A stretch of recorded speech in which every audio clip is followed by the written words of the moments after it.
Someone told me the other day that you needed 2 full acres to be able to build a new home in Sevier County. And I thought there's no way that's true. So I did some digging. Now, to make sure I'm being as clear as possible, I'm talking about building within Sevier County's zoning and planning. So you have to talk to the county, not the city. If you're building within like Richfield, Monroe, Salina, whatever city it is, you got to talk to the city's zoning and planning commission.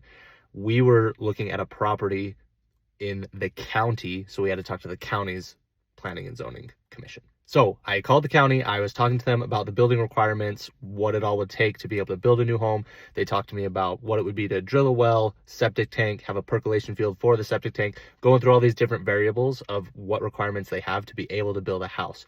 And they actually told me that yes, if you have a well, if you have a septic, and if you go through a lot of these variables, a lot of times you do need about 2 acres of land, maybe just under 2 acres of land, to be able to meet all the setback requirements, all the lot size requirements, to be able to have all those things installed and have that new home built. But I know that I've seen homes within Sevier County that are not that big, but are still outside those city boundaries. So I asked this question and I talked to him more about it. And it turns out that if those properties have access to culinary water through a township, like the one that we looked at was in Austin. So it's outside of Monroe's boundaries. You don't have Monroe water, but it's within the township of Austin. So it still falls under the Sevier County planning and zoning, but it has culinary water access through Austin's township. So you don't have to drill a well, and that takes away a lot of the variables so that you can have smaller lot sizes to be able to build that home on. Now, I'm not sharing this to try to say you have to be an expert in absolutely everything before you buy a piece of land.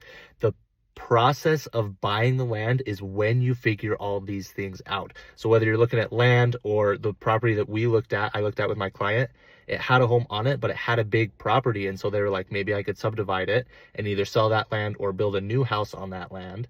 And so we had to figure out how would that actually work. So it's super helpful to have obviously someone on your team who's done this, like myself or another real estate agent who has done this and gone through this process multiple times, because then they know what questions to ask. You might not have any idea what variables are even considered within that process. So having someone on your team who knows what's going on and can walk you through the process of figuring those things out as you go is super helpful. So if you don't know everything, don't be afraid. The process of buying a home is how you figure these things out.